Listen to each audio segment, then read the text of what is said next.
Most are afraid of unknown depths, skirting shores thinking world flat. I'm with the island girls in celebration of new religion. Nobody led me or said this way. I sailed alone on makeshift raft with wind as companion.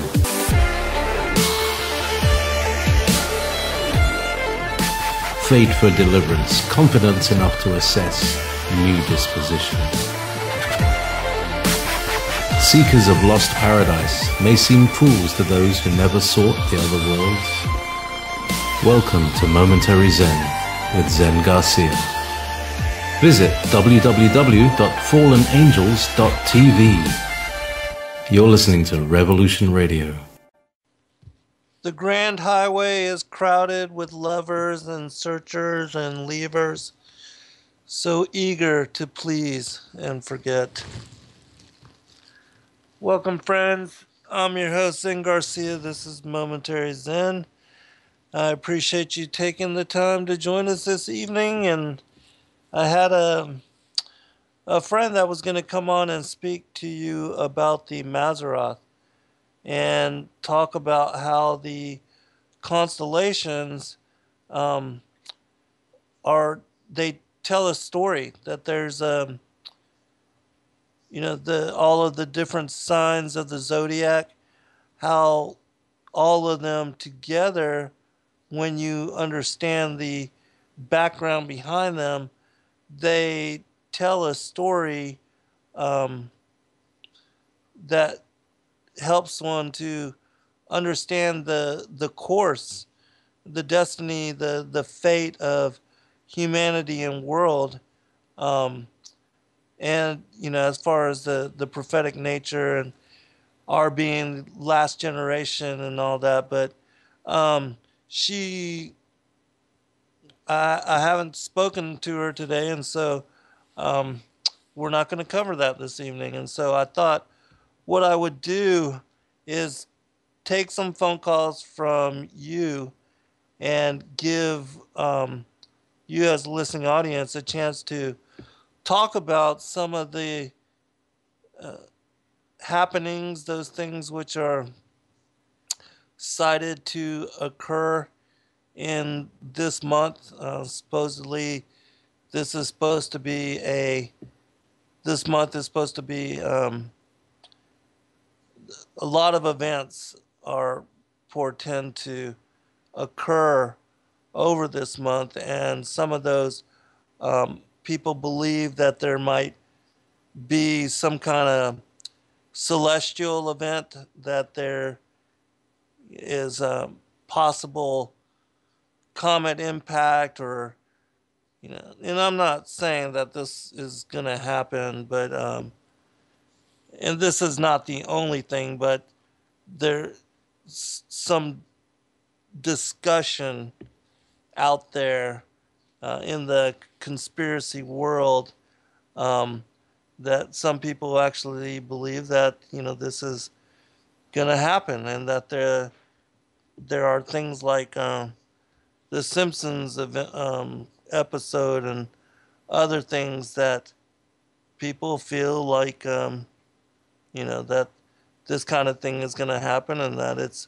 right around the corner. And you know that I'm not one of those that gets involved in the whole gloom and doom as far as the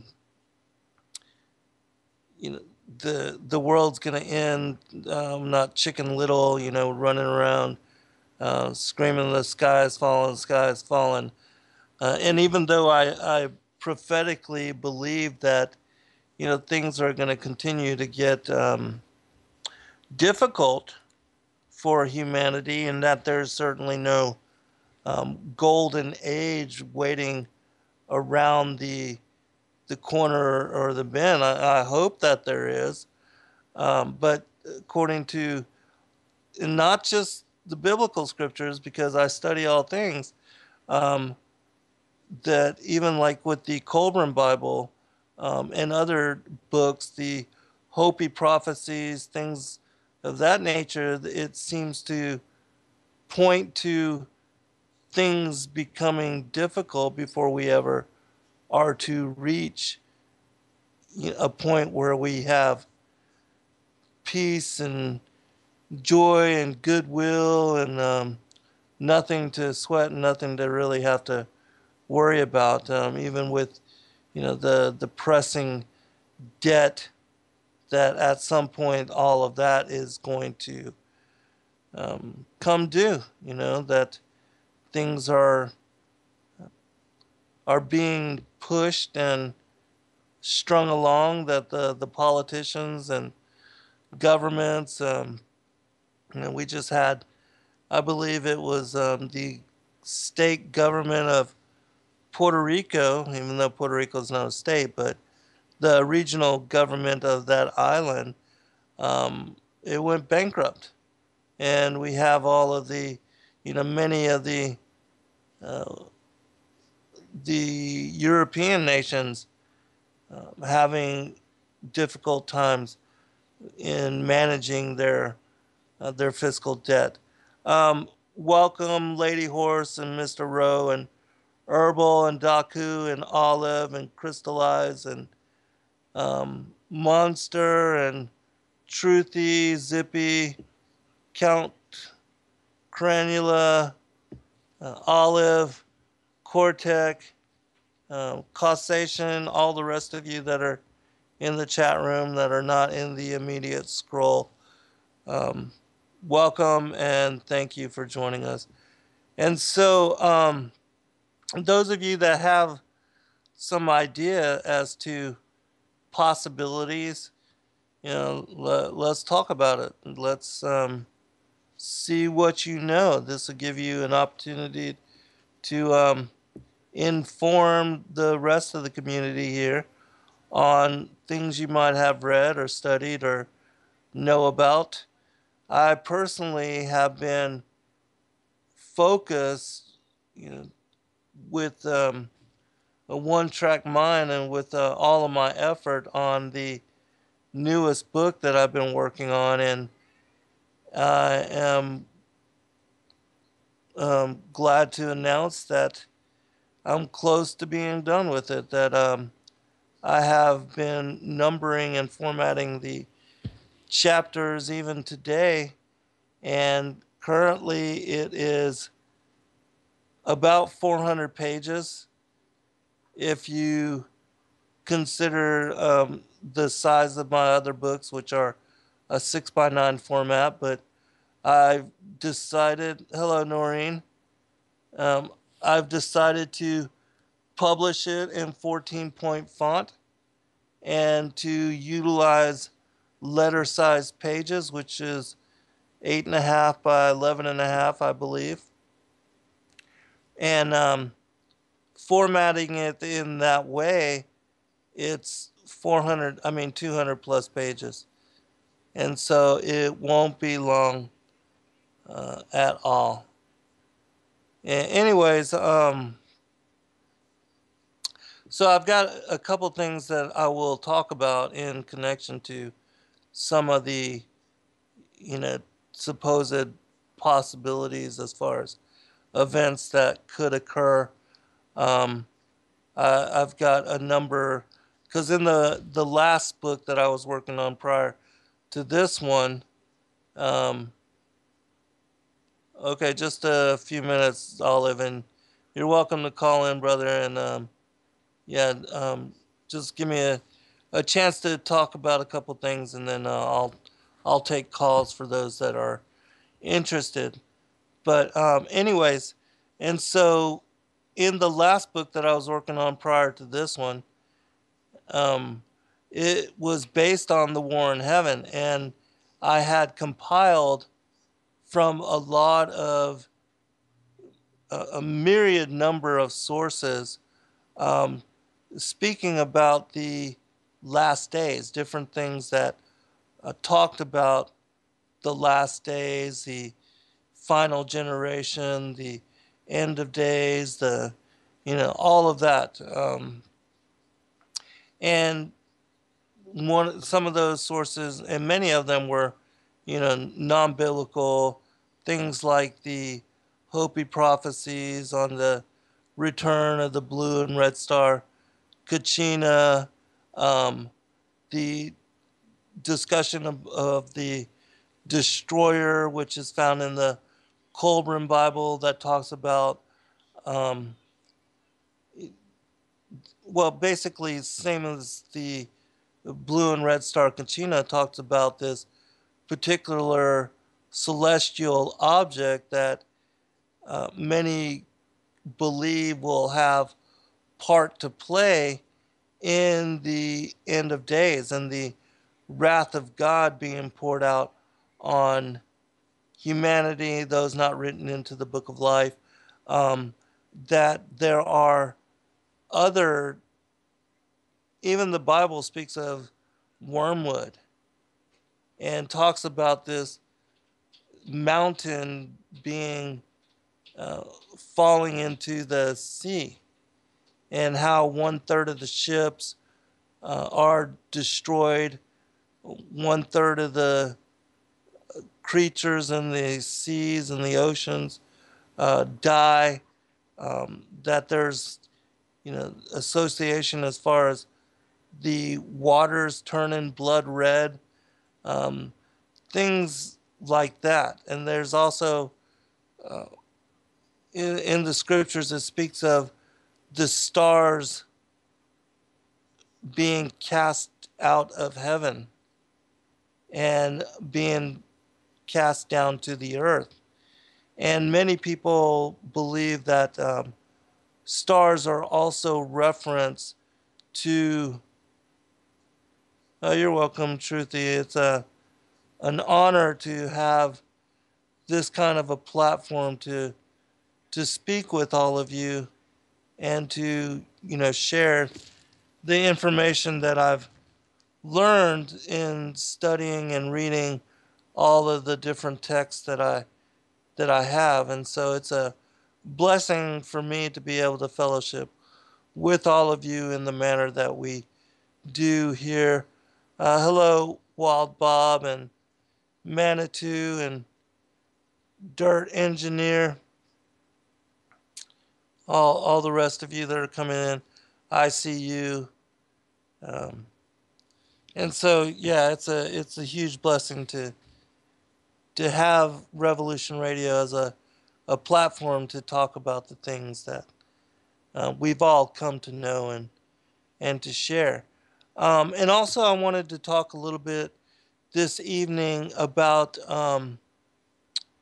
some of the deceptions that are tied in with, the New World Order, the secret societies, the controlled opposition that they utilize as way to guide and direct the particular occurrences as they unfold in world, and how it's important for peoples and countries to be aware of the modus operandi of the New World Orders and the New World Order elites um, that fund both sides of wars and uh, like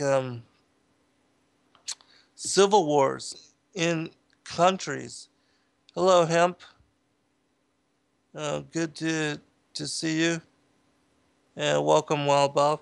Um, and so, and just to give you an example, it's like, and I know that many of you are aware of this.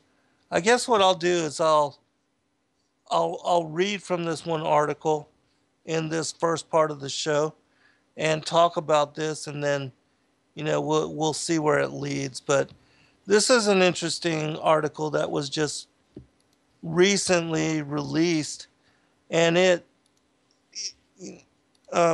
basically is referencing the same thing that I've been talking about for a very long time on this show and others, in trying to help people to make sense of how it is that the New World Order plays us and how they use false flag events in order to stir the pot, to incite peoples, to as pretext to create endless wars and to invade, to get reason for the invasion of certain countries, even like with what's going on in Syria, which this particular article is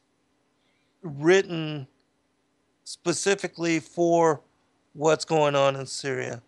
And so I'll read it and then we'll talk about some of the particulars, and then I'll relate it to some of the other wars and false flag occurrences and um, events, occurrences that have happened around the world, and to some of the history that has happened, so that especially for those that don't know and are not familiar um, with the controlled opposition and how the New World Order elites, these secret societies, how they, you know, basically pull the wool over our eyes, and they deceive peoples into supporting their agenda.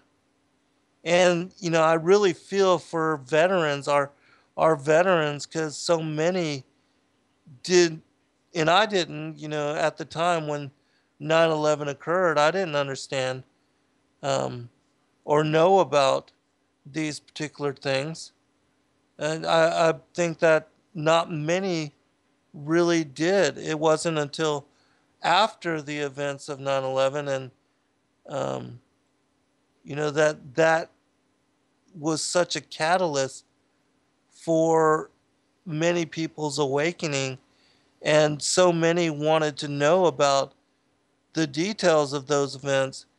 And we had the availability of the internet at that time, that um, that it was the reason that led to so many of us waking up and digging deeper into, just going down the rabbit hole and learning so much more and having so many more questions and so many more answers, um, that this was one of the catalysts for people finally getting it.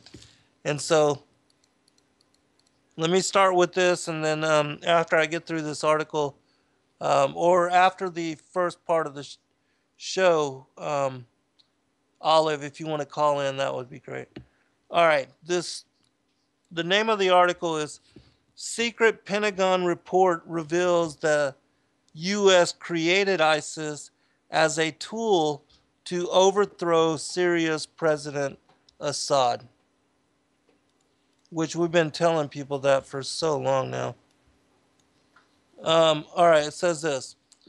From the first sudden and quite dramatic appearance of the fanatical Islamic group known as ISIS, which was largely unheard of until a year ago on the world stage, and which promptly replaced the worn out and tired Al Qaeda as the world's terrorist boogeyman, we suggested that the straight to beheading YouTube clip purpose behind the Saudi Arabia funded Islamic State was a simple one. Use the jihadists as the vehicle of choice to achieve a political goal. Depose of Syria's President Assad, who for years has stood in the way of a critical Qatari natural gas pipeline, one which could dethrone Russia as Europe's dominant and belligerent source of energy, reaching an interim climax with the unsuccessful Mediterranean Sea military buildup of 2013, which nearly resulted in quasi-world war. Um, this was the same thing that occurred in Afghanistan, and one of the reasons why Afghanistan was targeted. The Taliban refused to allow a pipeline to be built through the territory, which would allow the transnational um, oil barons, the oil companies, to gain access to the oil and natural gas in the Balkan area, like Tajikistan and Kazakhstan and all those different stands there in the, in the middle of Russia and Europe, in that area. And because they refused to do so, that was one of the reasons why 9/11 was used as a pretext to go into Afghanistan as well as in Iraq. Because at that time there was a Cheney Energy report that was done, which spoke of and gave a great detailed assessment of how Iraq, how it was had the second greatest oil reserves um, of anywhere in the world, and they wanted to gain access to the oil as well as to gain access to the artifacts which are found in both regions of the world. Because the cultures, the ancient civilizations, the fallen angels had been centered there for a very long time, and there were technologies.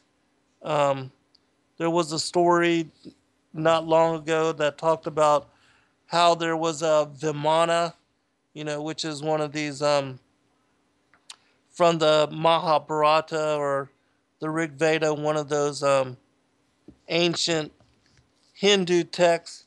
Uh, the Vimana is, basically a UFO, unidentified flying object, one of these vehicles that the rebel angels utilized in ancient times, and how they had discovered one of these things in a cave in Afghanistan, and they were trying to secure it, and many soldiers died in that effort. And whether they ever succeeded, I have no idea. But a lot of stories have come to light talking about these kind of things. All right, but let me continue because I'm running out of time. All right. If the West bombs Islamic State militants in Syria without consulting Damascus, Live Leak reports that the anti-ISIS alliance may use the occasion to launch airstrikes against President Bashar Assad's forces, according to Russian Foreign Minister Sergei Lavrov, clearly comprehending that Obama's new strategy against ISIS in Syria is all about pushing the Qatar pipeline through. It's funny because he won't even allow the Keystone pipeline to be built here in the United States, but that's a whole different thing. Russia is pushing back, noting that it is using ISIS as a pretext for bombing Syrian government forces, and warning that such a development would lead to a huge escalation of conflict in the Middle East and North Africa. Um, Also, I just want to really quick mention that again, the divisiveness, the America against Russia and the Islamic countries against Christianity and Israel as a Zionist state, that all of that is, fabricated. It's made up. Um, and that Obama had, I don't know if you heard about this, but he gave over 4 huge islands in the surrounding areas up there near Alaska, just turned them over to Russia. It was like billions and trillions of dollars worth of natural resources, which could have gone a long way to, to settling some of our debt. Just turned them over with the, stroke of a pen. Didn't even speak or ask anybody as far as Congress. Didn't let anybody as far as the public um, know about it. The mainstream media never covered it, talked about it, just gave away these islands to Russia. All right, continuing. But it's one thing to speculate, it's something entirely different to have hard proof. And while speculation was rife that just like the CIA funded Al Qaeda had been used as the facade by the U.S. to achieve its own geopolitical and national interests over the past 2 decades, so ISIS was nothing more than an Al Qaeda 2.0. There was no actual evidence of just this. That may all have changed now when a declassified secret U.S. government document obtained by the public interest law firm Judicial Watch, God bless them, they do such great work, shows that Western governments deliberately allied with Al Qaeda and other Islamist extremist groups to topple Syrian dictator Bashar al Assad. According to investigative reporter Nafiz Ahmed in Medium, the leaked document reveals that in coordination with the Gulf states and Turkey, the West intentionally sponsored violent Islamist groups to destabilize Assad, despite anticipating that doing so could lead to the emergence of an Islamic State in Iraq and Syria, or ISIS.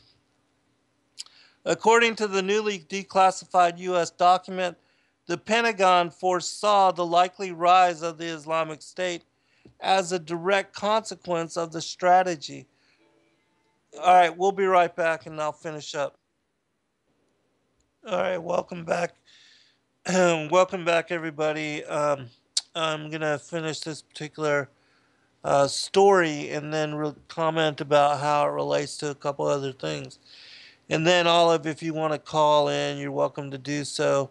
I did talk to my friend Wendy, so afterwards I'm going to bring her on and let her, in the second half of the show, talk about the Mazzaroth and some of the other things that she wanted to bring forth, which is a very interesting topic. And so I'm glad she was able to finally get on. All right, so let me finish this article real quick.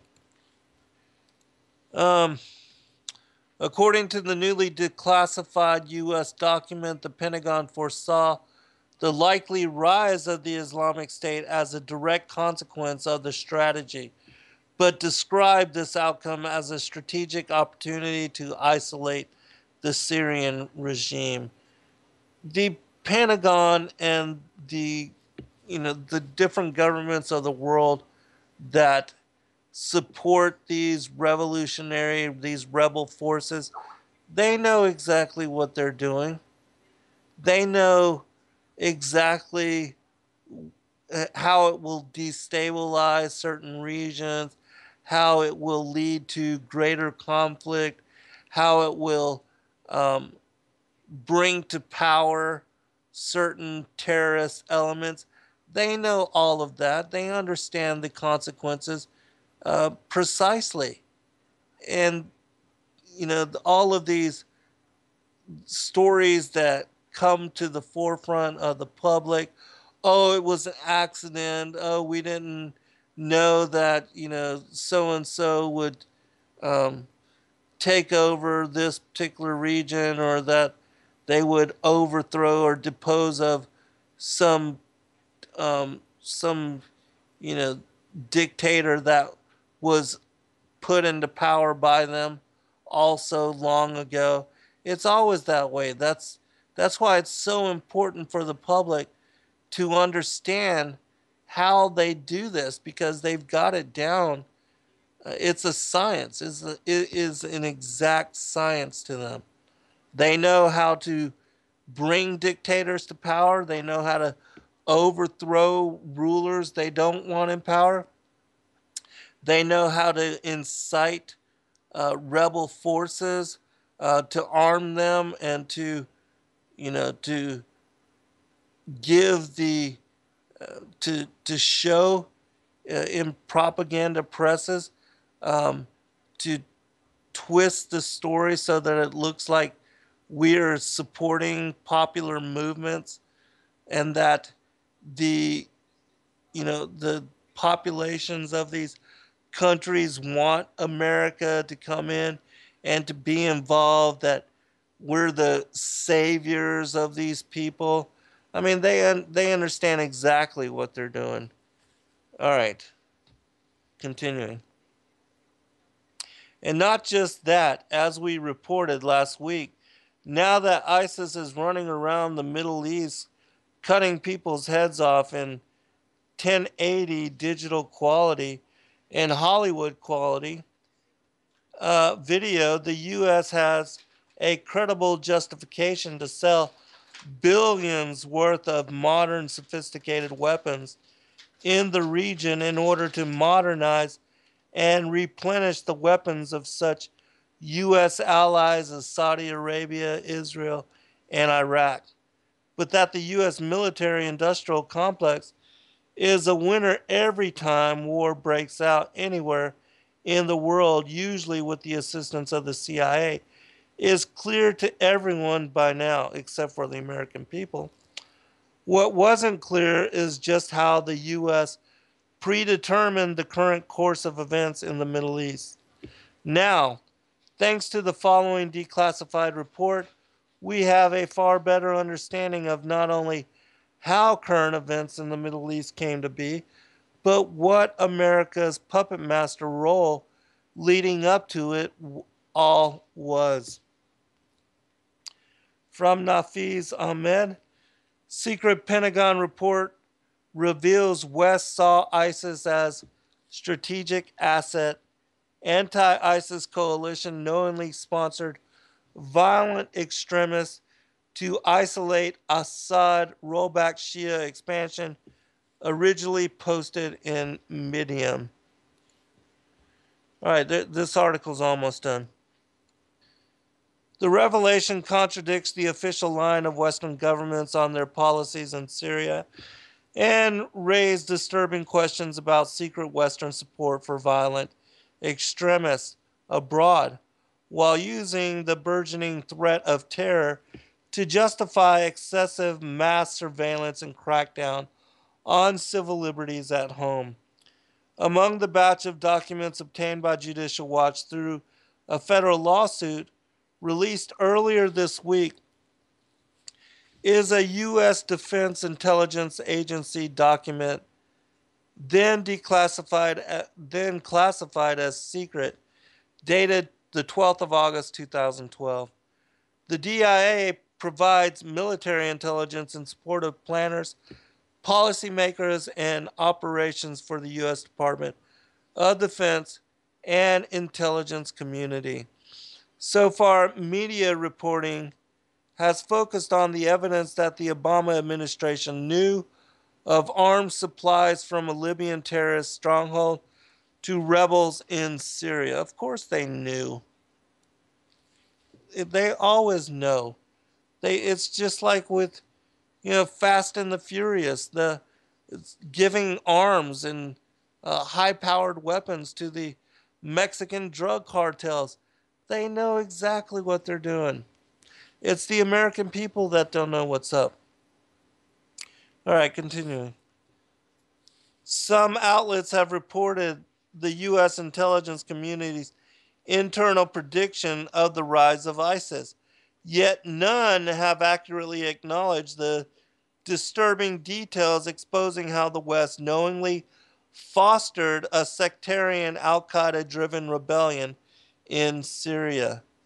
Charles Shoebridge, a former British Army and Metropolitan Police counter-terrorism intelligence officer, said, "Give the political leaning of the organization that obtained these documents Oh, sorry. I fast forwarded too much. Hold on. All right. Given the political leanings of the organization that obtained these documents, it's unsurprising that the main emphasis given to them thus far has been an attempt to embarrass Hillary Clinton regarding what was known about the attack on the U.S. consulate in Benghazi. We know they knew about that as well and allowed it to happen.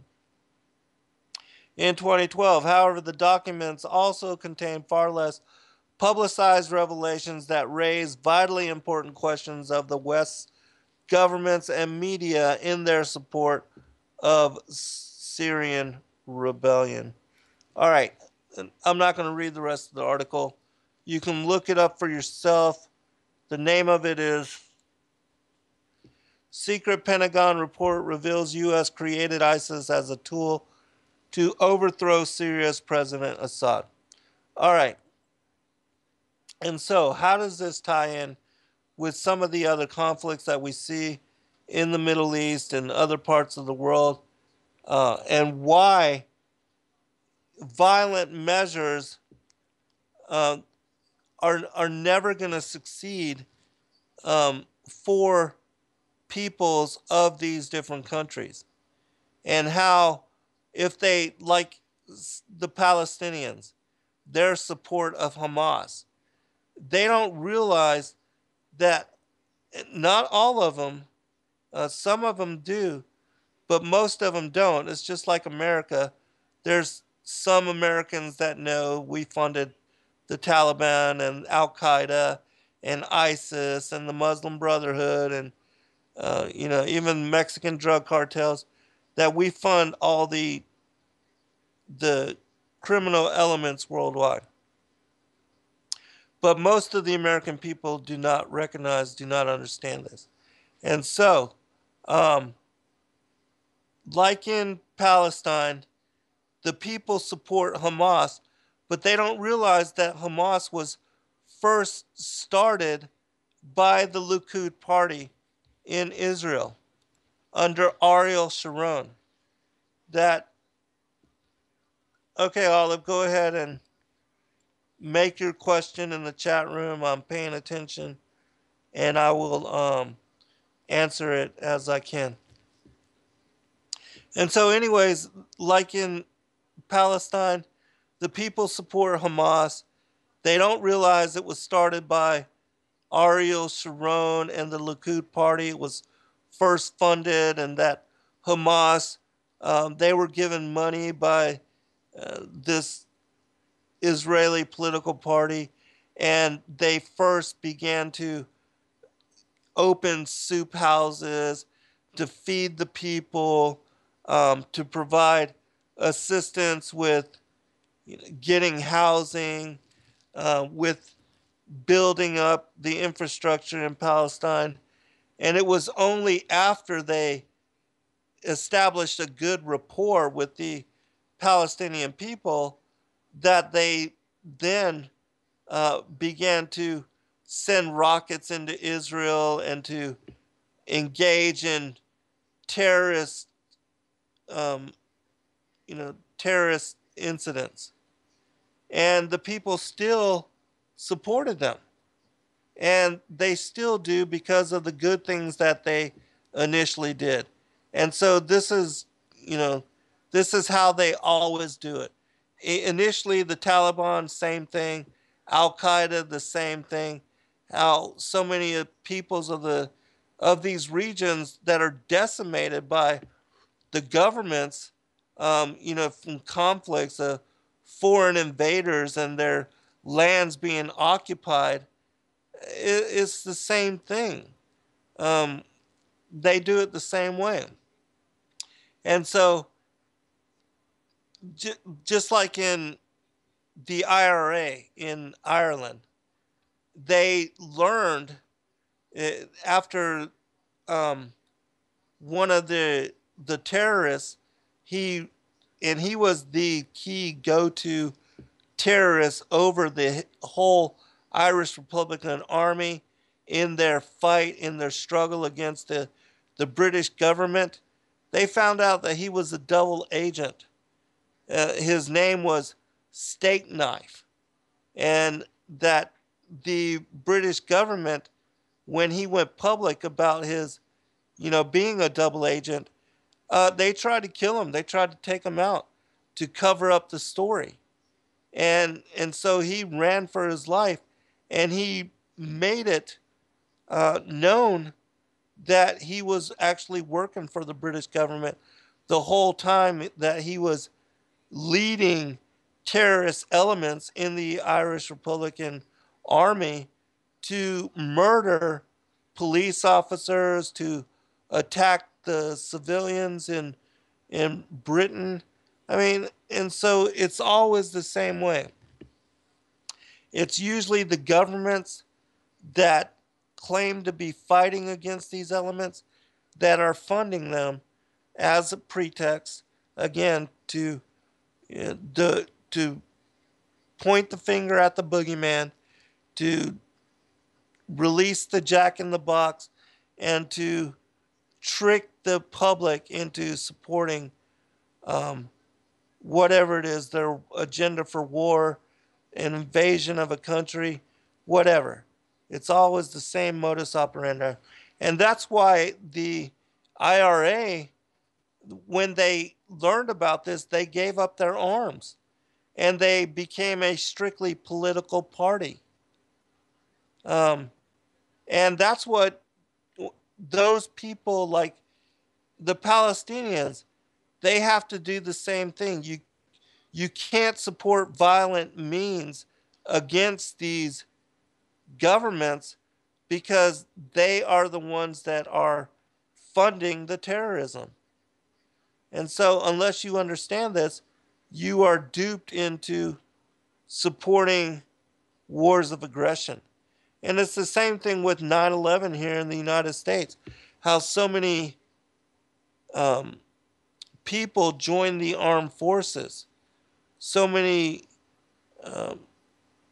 children, even 18-year-olds, 19-year-olds, so many people enlisted into the armed forces because they wanted to go fight the terrorists on their own, in their own lands.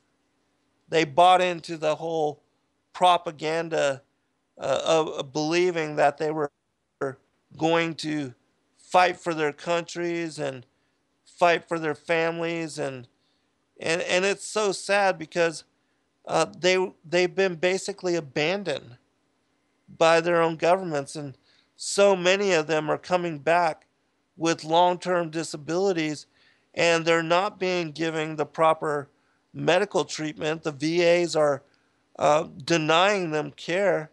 They're not being given their benefits, and they're suffering these post-traumatic stress-related illnesses just because they were stop lost and sent over and over for 2, 3, 4 tours of duty when they weren't even allowed the proper rest to maintain some semblance of sanity. And so, anyways, and so that's why it's important that people learn about what's really going on. And so I'm going to, after we come back from break, I'm going to bring on my friend Wendi. Matter of fact, I'll go ahead and bring her on and give her a chance to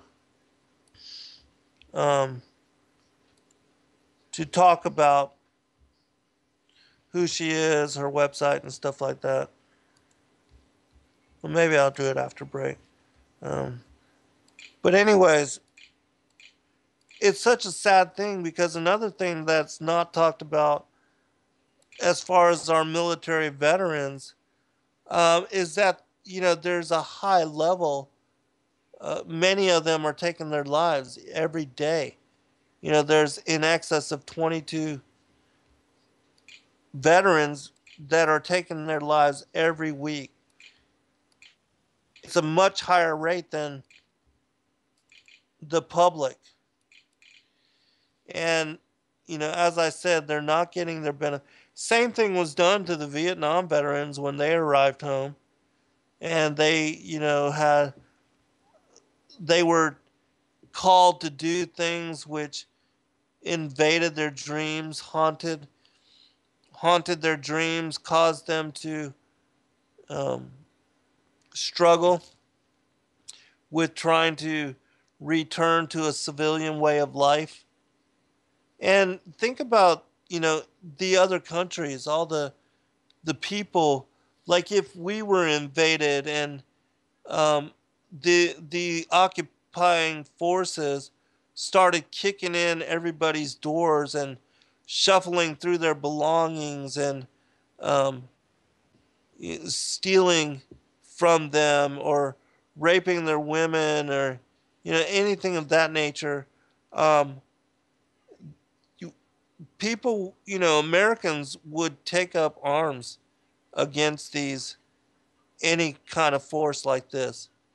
And it's my opinion that when the whole, as far as the Russian or the Chinese, these UN forces, when martial law ensues, when they have a pretext to take over America, that people are going to take up arms.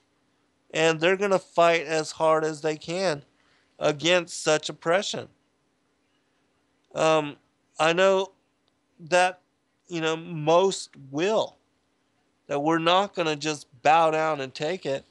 We're not going to just allow ourselves to be abused. That's why so many have stockpiled weapons and munitions.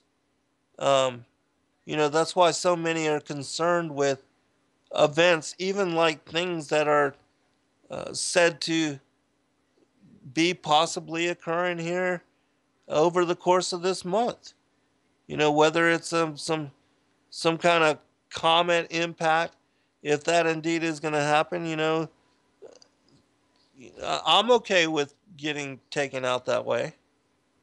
Even a nuclear strike, I'm totally okay with um, getting, you know, leaving this plane and this fallen world, this fallen state of being, in such an event. You know, but if I know myself, if I'm here and I have capacity to fight against these armed invading forces, then I most certainly will do what I can, and I'll try to come together in community with those that have similar, like-minded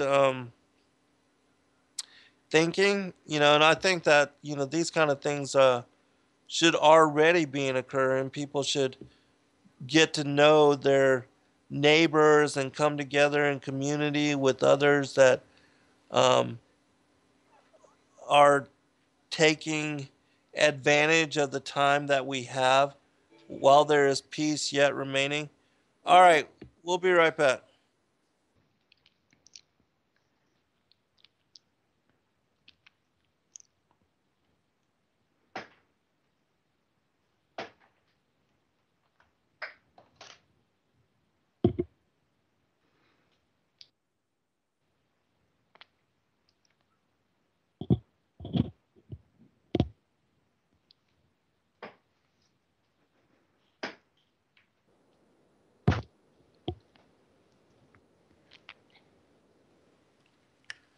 Welcome back, everybody, for a second hour. I'm your host, Zen Garcia. This is Momentary Zen.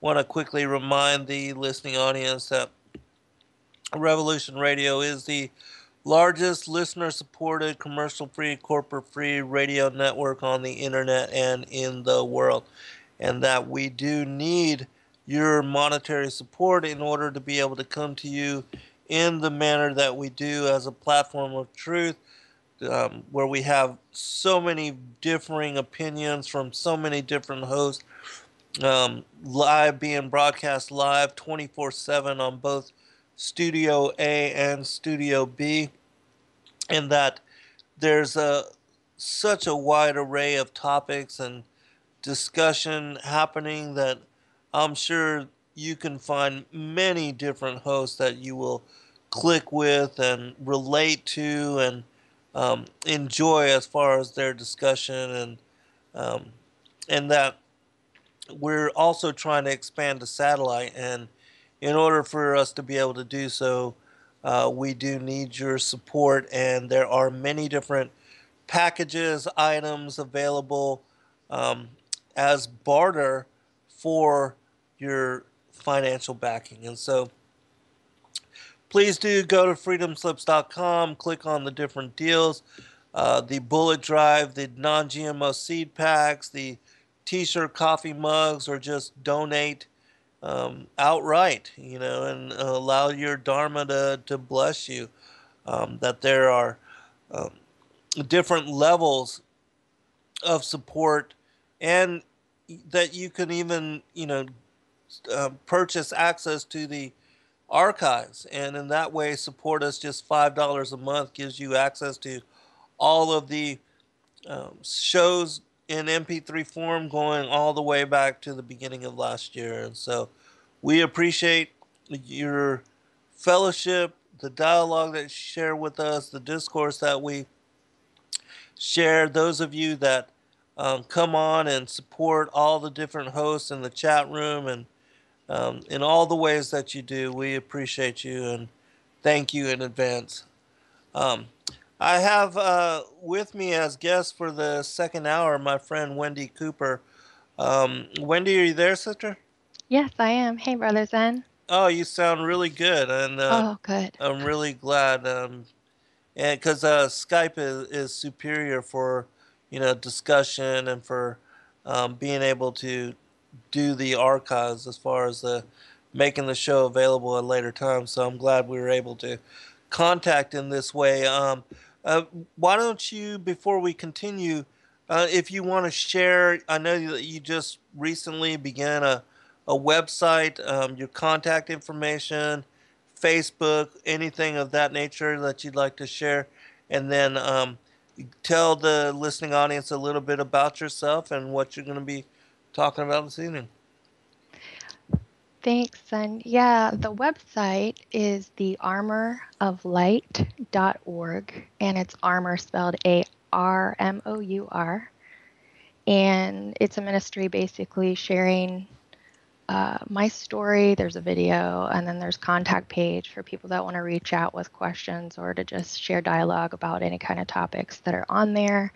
I speak a lot about spiritual warfare, and I'm getting ready to post a video within the next couple of days on what the Most High has blessed me with in the way of awareness about the Mazzaroth. Awesome. Sounds great. Um, do you have a contact as far as from that website, or did you want to give out a Facebook or anything or email address? Well, the website has a link to Facebook, and then there is an email address that is my name, which is Wendi, WENDI, period, Copper, like the metal, COPPER, at thearmoroflight.org. Okay, wonderful. Well, it's been a long time coming. We've been trying to get together to talk about some of what she's going to be speaking on this evening. But everything in its own time. But before we go into the Mazzaroth, can you talk a little bit about where you moved to? Because it sounds just absolutely beautiful, and your lifestyle. Because I'm just fascinated by the whole your kind of disconnect from regular world and your entrance into the wilderness. It's something we all want to do, really. But yeah, it's exactly what it is. My family, we were looking for land, and we had some criteria. I wanted moving water, and I wanted some acreage and a spring. And we looked at a couple of places, and they fell through. And at one, I was disappointed, and I just said, Yahweh has something better for us. And we ended up being on a well-trouted large river in Ohio on 5 acres that is like, if you look at the topographical map, it's a heart shape. And all around us is a Seventh-day Adventist youth camp. And the people who built the home, they observed the Sabbath, and the people we bought the home from observed the Sabbath. And it was just That's so awesome cool. how it all fell into place. And so we're going to have chicks. We just hatched chicks in the incubator and building a chicken coop. And we plan to have goats and keep bees in the spring and a garden in the spring. Nice. That's awesome. Depending It on sounds whether we're going to honor fantastic. the Shemitah year or not. What was that? Depending on whether we're going to honor the Shemitah year or not. Right. We're researching that. Yeah. Well, it sounds fantastic, and I know that a lot of people, have always wanted to do that kind of a thing, and for you to actually manifest that, that's a beautiful thing. But all right, let's go into the Mazzaroth. Can you let people know what it is and how you got interested in it? Yeah. The- Well, the story really began with salvation in 2013 when I had an experience where I received salvation, and it was on Yom Kippur, I realized. That's so And I cool too. started having an interest in the holy feast days and recognizing that they were Yahweh's holy feast days and they weren't just for the Jews as I had before thought. Right. So I started studying different calendars and doing some research on that. And then I had another supernatural spiritual experience was on the Ha Gadol in 2014. It was the Sabbath before Passover, which is a high holy Sabbath. And so I really felt that it was imperative that I start studying the feast days. And I'm rebellious, so I didn't get into it as much as I would have liked to right away. And then in February of last year, or this year rather, 2015, I had been praying a lot for the people that I love and that I know are deceived by astrology and the New Age metaphysical movement. And it had been a burden on my heart, pretty strong, lots of prayers since 2013. And one morning I woke up and I tried to pull the scripture over into my lap before my feet hit the floor, but that's not always the case. This particular morning in February it was, and I pulled the scripture into my lap and I opened right to Job, and I was like, yeah, I really don't want to read Job this morning. I'll turn to the New Testament, and read something that enlivened me. And then the next morning, the same thing happened. And, there was no marker in the page or anything because I never had read Job.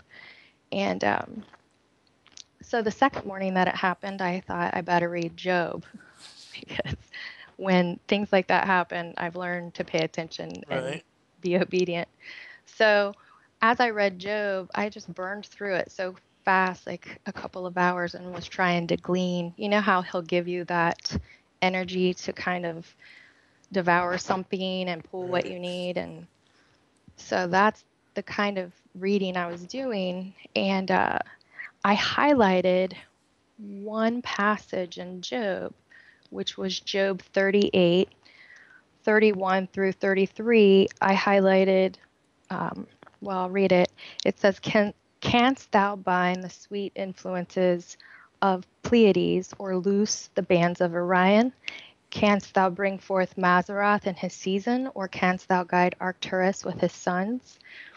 And I only highlighted Pleiades, Orion, and Arcturus because having come from being 20 years in the New Age deception, I was really steeped in astrology and had psychic abilities, and I was shocked that those star clusters were mentioned in there. And so I highlighted them. I thought, I'll come back to that later. I don't need to focus on that. And so I got a good message from Job. It's a good message about how not thinking I could be the mouthpiece for God in the matters of other people and their spiritual journey, or my own for that matter, but just to follow and to praise him. And so a couple nights later, I had a dream where in my dream I was walking through these woods that I know really well, because I also used to work with a shaman and did different kinds of medicine work. And it was in this dream, it was in this woods that we would walk in afterward. And I had my father's family Bible, and it was this big giant Bible with thin pages. And I dropped the Bible, and it was all disheveled with leaves and everything. And there was one really large, I think like a catalpa leaf, and it was outlined in gold. And when I pulled up the Bible and I opened it, it was right at Job 38, 31, and 33. But the only thing that was highlighted was Mazzaroth in gold. And I was like, oh, Mazzaroth. So what's that? I never heard of it really. I didn't pay much attention to it when I had highlighted the other things that I was familiar with in that passage. So the next day, I entered a search for Mazzaroth, and I found a lot of information that I had to comb through, but I found some YouTube videos that were really well done. Chuck Missler and Tim Warner and some other people that are really good researchers that put it together well. And so I just started studying the significance of the story of the gospel and the stars. And in combing through a lot of it, I realized that pyramidology kind of turned the study in early years into almost like a reverence for whoever built the Great Pyramid of Giza. A lot of people, like in the 1700s and 1800s, thought that one of Noah's sons must have commissioned the structure, the specifications, and the building of the Great Pyramid. And my understanding of spiritual warfare and the revelations I've been given by the Most High deter me dramatically from crediting anyone but the fallen ones with the ancient structures. And so I found other people which was difficult to do, because a lot of the people that had information about the Mazzaroth, once I would research them for a few hours, I would say, oh, there it is, the Great Pyramid, kind of awestruck, glorifying that goes on, which, not to discount their research, because, just like anything, there's like a percentage of truth in all of that research, and it's a fascinating study for sure. However, it doesn't ultimately glorify the handiwork of the Most High. All right, well, go ahead and get into what you learned about it and what the stars tell as far as the story, and kind of your journey in the whole process of learning about the Mazzaroth, what you've come to know now. Yeah, well, I especially like to differentiate make the differentiation about astrology versus astronomy, because astronomy is the study of the heavenly bodies and their glorification of God. Like in Psalms 19, it says, the heavens declare the glory of God, and the firmament showeth his handiwork. Day unto day uttereth speech, and night unto night showeth knowledge. There is no speech nor language where their voice is not heard. Their line is gone out through all the earth, and their words to the end of the world. In them hath he set a tabernacle for the sun, which is a bridegroom coming out of his chamber and rejoice as a strong man to run a race. And it says in the end of that, the law of Yahweh is perfect, converting the soul. The testimony of Yahweh is sure, making wise the simple. And Paul talks a lot in the New Testament about the perversion of the heavenly bodies to be used for astrology. And there's a huge difference. And I think it's important to note that the IAU, between the years of 1922 and 1930, they wanted to signify the brightest stars and rename the constellations, and they broke a lot of them up into like 88 constellations where there were 48, because there are the 12 major constellations that run across the ecliptic, which is a band in like 16 degrees diameter width that runs across the night sky that you can see with the naked eye. You can see those and define those pretty well. And then each one has 3 decans, which when you find the root of like the ancient Akkadian and Hebrew and Sumerian words that are not the Greek always, you see that there's a fulfillment by the decans of those major 12. So basically, the IAU wanted to confuse things, I think, and just try to simplify, but it kind of wiped out a lot of the meaning. Let me make a comment here real quick, Wendy. Yeah. It for those that don't know, how astronomy, got perverted is that people started to worship the heavenly luminaries, and making sacrifices to them, even child sacrifice, like the way that they did to Moloch, and so that's what corrupted. But even the Hebrew patriarchs, going all the way back to Adam, they knew about the movements of the stars, and they understood about the constellations and the way their influence on people's lives, which is what has come to be known as far as astrology. But like even there's a text called the Assatar, which speaks about Adam being one of the 4 books that he was given when he was banished from paradise and placed in the Garden of Eden, exiled here to the earth, was a book called the Book of Signs, which talked about all of these things.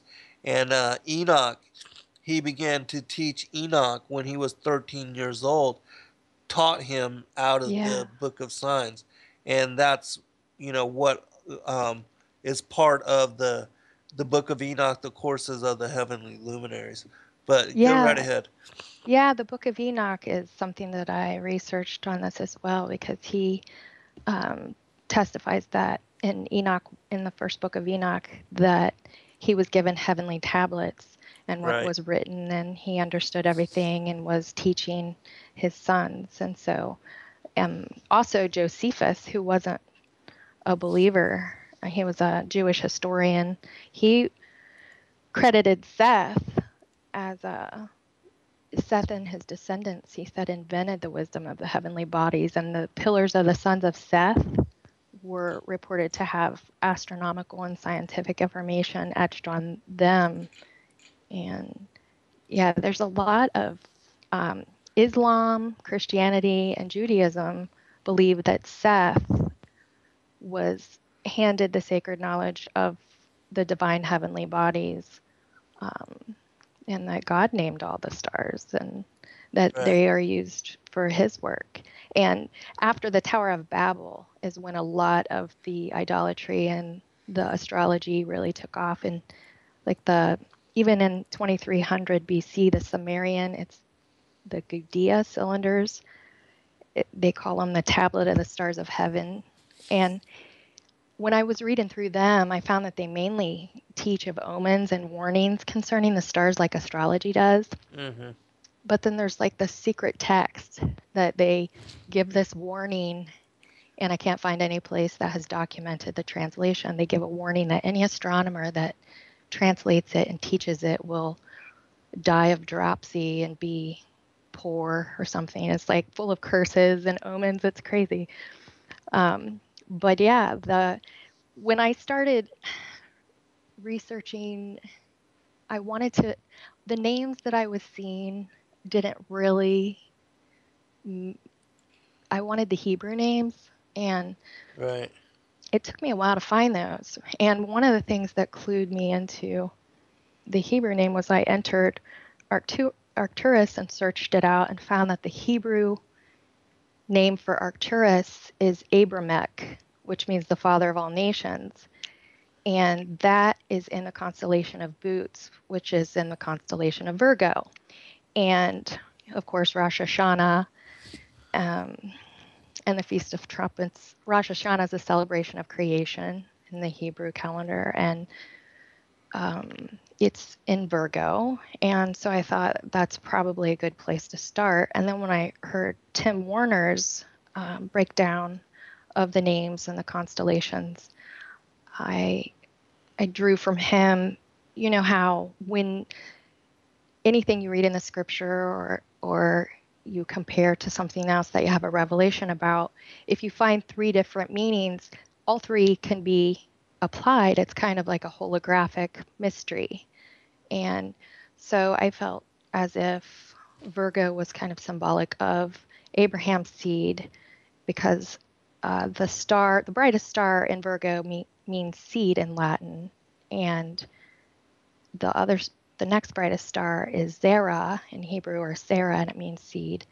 And the other star means branch. And so perhaps God was pointing out the gospel and the stars to Abraham, letting him know the branch of righteousness was going to come forth from his seed, Right. as in the multitudes of the Milky Way, when he talked about it in Genesis, when he pointed and said, can you recount the stars or tell? And I looked up different meanings of tell in Hebrew, and one of them is recount, as in a story. So like a story in the stars. Mm-hmm. So it was almost as if God was letting Abraham know that there was a greater story and to be aware of the story of the gospel in the stars. Because Job knew, he said he knew that his Redeemer liveth and that he shall stand and see him. And so even before the scriptures, and before Jesus came in the flesh, people knew there was a Redeemer that was to come, and this is how they knew. Right. So in Genesis, when it says, and God said, let there be lights in the firmament of heaven to divide the day from the night, and let them be for signs, and for seasons, and for days, and for years. Signs means token or perpetual covenant in Hebrew. It's like the rainbow. Hey, hold on, Wendy. Yeah. We'll be right back, everyone.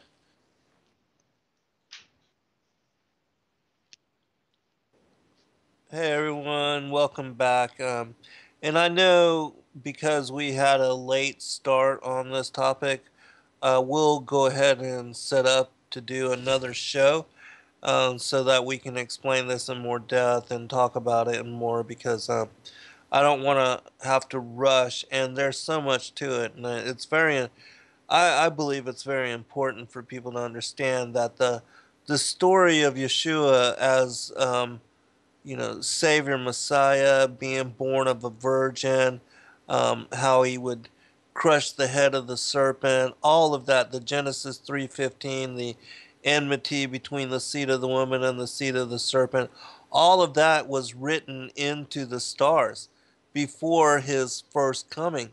And, even his second coming was written into the stars. Even how Yeshua's life, his first and second coming, align with these 7 Levitical feast days of chapter 23, Leviticus chapter 23. All of that was written into the stars, which lets you know that Yeshua was not just an ordinary human being, that the stars were laid out by the Most High God, by the Creator, to tell the story of his coming. And that's why you know, the Hebrew patriarchs knew about it and understood that he would die on the cross. Even in the ascension of Isaiah, the whole story of, his birth and death, resurrection, all crucifixion, all of that was written into the stars and was understood long before he ever incarnated into the flesh. Can you talk about that? How the the constellations and the zodiac talk about, Christ coming into the flesh, and then continue with, of course, wherever it is that you would like to go with this topic. Yeah, sure, yeah. Yeah, there's a lot. And so I I will give the Sumerian names because they um, indicate the Hebrew origins as well. And all the ancients had a similar story that a serpent had taken over the earth. A virgin would birth a baby to fight the serpent, and the God man would beat the serpent, bringing life and peace back to humankind. So that was like the underlying um, origin of all the constellation names and meanings before the Tower of Babel. Um, and if you want to start with Virgo, means the virgin, and in Hebrew, Greek, and in India, they have different names. In the Hebrew, it's Bethula. In the Greek, it's Parthenos and Kanya in India, but they all mean virgin. And these are going back. You can find the Akkadian and the Hebrew translations. We now have dictionaries. It takes a while, but you can find those names. And I urge everyone, if they do the research, to go and find those instead of the Greek. But so one thing that's really interesting, a decan of Virgo is called coma. And coma is a seated woman nourishing an infant. And coma means in Hebrew the desired one, or the one longed for. And his head is exalted above the mother's head, which means he's exalted above her. And there was an Arabic astronomer that talked about how Alba-Mazar was his name. He was in like the 700s. He talked about how the Persians and the Chaldeans and the Egyptians called the boy Ihezu, with the signification of the word Aiza, which in Greek means the Christ. So while Virgo represents the virgin and she's holding the corn and the wheat, which is the seed, and that the branch will come from the seed of the virgin, this is a story that was common with people in the ancient times before the bastardization of all of this information occurred through astrology and for wicked means. And it's also important to note that using stellarium, which I've done a lot, and I can't wait to do more of it, to verify different holy feast days and different things that went on scripturally.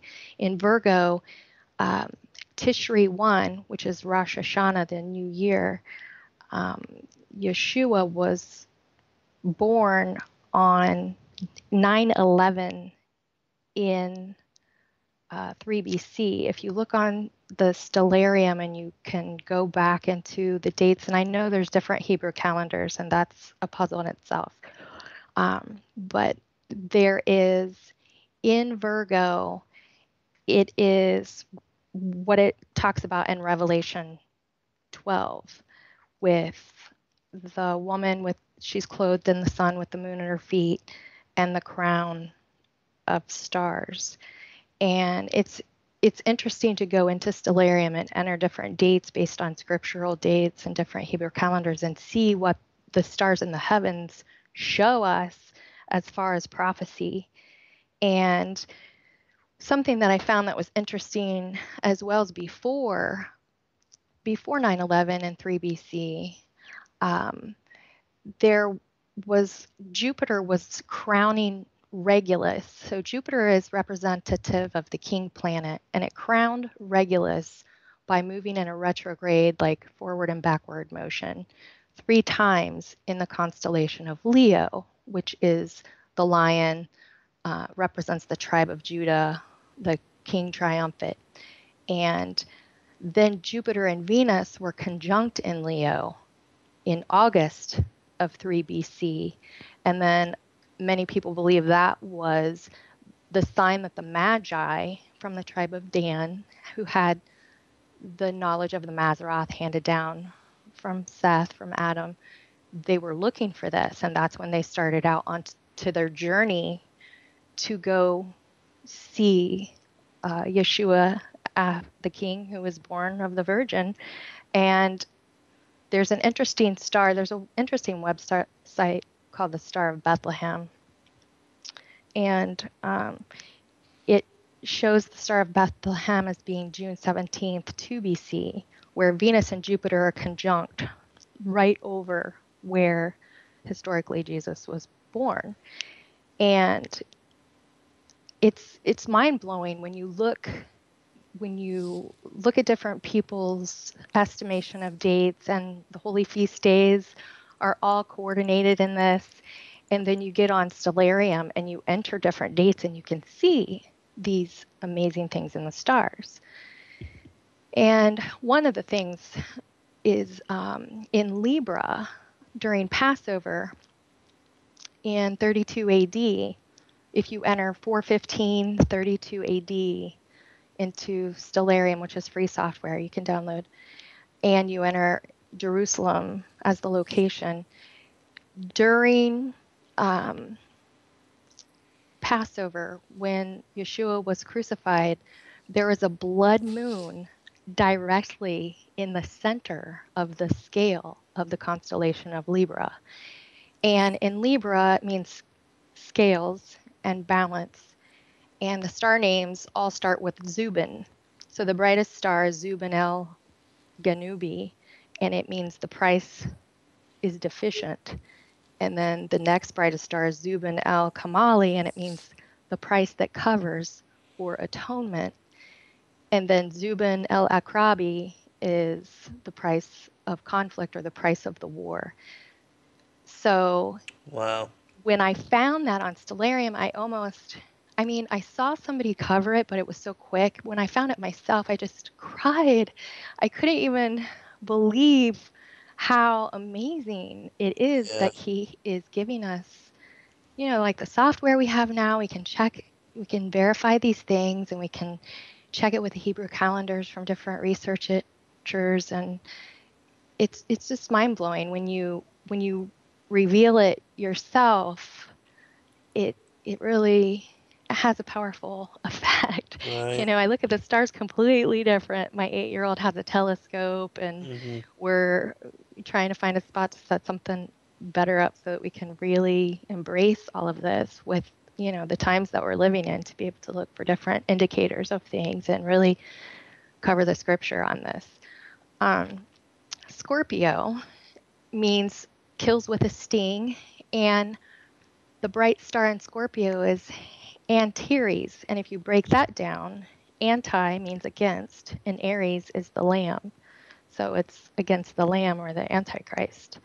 And the tail star is called Lesath, and it's the lawless one. And Shala is a star in the raised tail, the Scorpio, and it means raised tail. And what's interesting is in the constellation of Ophiuchus, it shows a man who is right above Scorpio, and he is wrestling this long, curly serpent, and that's the star cluster Serpens, which is the serpent. And he's keeping it from reaching the crown, which is the Corona Borealis crown. And meanwhile, down at his feet, he is pulling one foot up from the sting of the Scorpio while he's placing the other foot down and crushing its head. So that is like hugely prophetic. Yeah, that's the whole Genesis 3:15. 3:15. Right. Yeah, it's amazing. And so I went along, and I can go through them. A Sagittarius is horse archer, or a centaur. And in Greek mythology, the centaur was despised.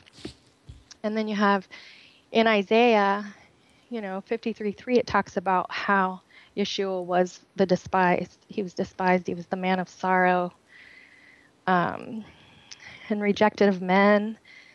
And so as you go through these 12 major constellations and find their root meanings, you can also find scripture easily to support the story that they're telling, and it checks out scripturally. Capricorn is the sea goat, which sounds really weird, how does that work out? But interestingly, it does. The goat is a sacrificial offering, and the sea signifies humanity. And so it's a sea goat. It's the sacrifice, the sacrificial lamb for humankind. The Son of Man comes from the people, and the people are the sea. And so in Capricorn, the bright star is Algedi, and it's our judge, the sacrifice. And Deneb Algedi has a double meaning. It's one star, but it has a double meaning. And the one meaning is regular blood sacrifice, and the second one is scapegoat, carries sins away. And the Yom Kippur ceremony, the ceremony of the Hebrews where they would put their hand on a goat, and they had a sacrificial goat to Yahweh, and then they had a scapegoat that was like the Azazel goat, where they would confess all their sins, put their hands on the goat, and then have they say a fit man. I guess you got to wrestle the goat out of the village to carry it far away and make sure it never comes back. And so that's interesting. And in Leviticus, it talks about, Aaron shall cast lots upon the two goats. One is for Yahweh and the other is for the scapegoat. And Aquarius is the water bearer, and it doesn't have any known star names, and it's kind of a faint constellation. But Aquarius in Hebrew means Delai, and it's water buckets or wine buckets. And so it represents in the mnemonic, like if you find an ancient star map, pre-1900s, you can see a lot of the classical drawings around them, because basically they didn't have television. So they went outside and they were taught this. It was passed down generation to generation, and they would go out and look and see the bright stars and do like line drawings, like the first cave drawings, like pictographs of the lines. So then in these star maps, they make like a classical drawing embellishment so that you can get the idea of the story. And it's really interesting to have one of those if you're going to research this, because it really helps to visualize how the story is coming together and how they were taught and what they see in the scripture, verifying it. But the water buckets and wine buckets, in it's representational of the great man pouring out the living water, because you can see this man pouring out this water, and it's flowing down onto these fishes that are for like living water for them to live in, and that's the constellation of Pisces. And the support for that is Numbers 24/7. You can find where he talks about the living water, and in Isaiah 44:3, pouring out his living water. And then Pisces also it's not a known, it doesn't have any known bright stars, and it's also a faint constellation, but it ties in with Aquarius. And in Hebrew meaning, it's dagim, which is plural for fish. It's fishes. And the fish are held by a band, which are joined, like the bands come together in Cetus, which is the monster, and it represents evil and death. And then if you look at the mnemonic drawings of it on a star chart, you can see that Aries, the lamb or ram, has its hoof, like breaking the bonds free with its hoof. And it's just cool to see like he's freeing the fish from the evil death of the monster, and in cooperation is Aquarius pouring out the holy living water. Let me make a comment here because we're almost to the end of a show, and Truthy had mentioned that the 23rd of September 2017, that this represents the sign that is written in Revelation 12, where it speaks about the woman, the virgin clothed with the sun, with the moon beneath her feet, a child within her womb, and a crown of 12 stars. That represents the constellation of Leo and the nine. I think it's three different planets and the nine stars of that constellation. And how this is significant is because Yahshua, when he comes again, he's supposed to fulfill the fall feast, and one of those is the Feast of Trumpets, which occurs on September 23rd. And so how that plays into that particular date is going to be very interesting. Let me get you to comment on that. Yeah, I haven't done a lot of research on that recently. I did cover that a couple of months ago because I wanted first to get an understanding of what was going on. I do know that I did listen to Gil Broussard talk about not only his thoughts on the solar eclipse lasting for 3 hours during a blood moon during Passover in 32 AD, which is impossible because the moon and the sun are on opposite sides of the ecliptic, and he has a chronology of the date that this planet 7X passes through and causes earthquakes and perturbations of planets and pole differences. And I heard him talk about that somewhat, and I do feel that there's a lot that's been hidden in not only the information of the meaning of the Mazzaroth, but by NASA, they have technology that is so far beyond our comprehension of what we would even imagine possible that I wouldn't be surprised if there was a lot going on in the heavenlies that is going to cause a lot of things to shift and fulfill the end time prophecies. I feel that there are a lot of things that need to occur prophetically, but I don't know what kind of time frame that we're really looking at. But it is a wise thing to get an understanding of the heavenly bodies and the Mazzaroth and the significance of them according to Scripture. And then I feel like it's important to do that and spring forth into the future with some better discernment, because I don't know, I just really want to have a thorough understanding of things before I project things to come. Yeah. Absolutely, I think that's very wise. And I don't know how that's going to play out. It is encoded in Revelation 12, and I definitely think it's going to be something interesting, as far as whatever occurs on that particular day.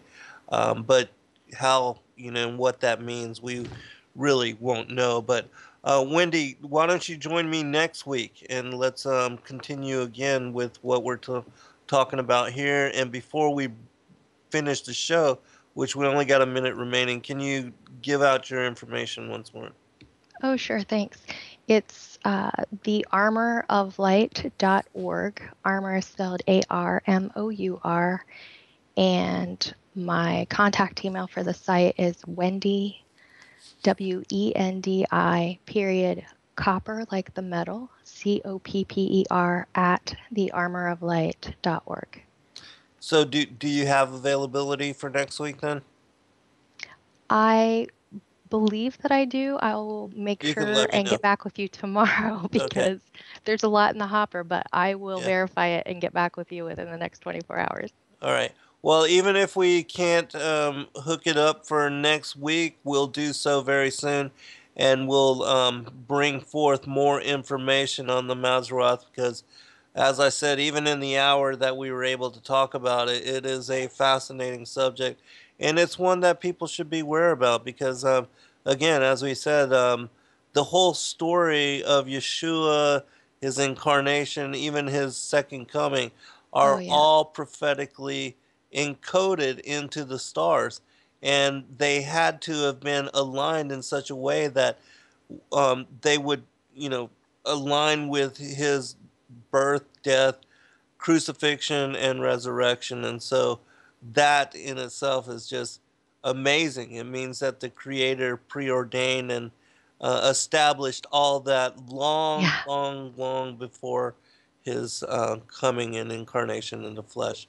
It's a it's awesome how sovereign and how good he is to give us all this information and to have it in such a glorified manner and just such a beautiful poetry of it when you get into it. And as you progress through the signs, it does talk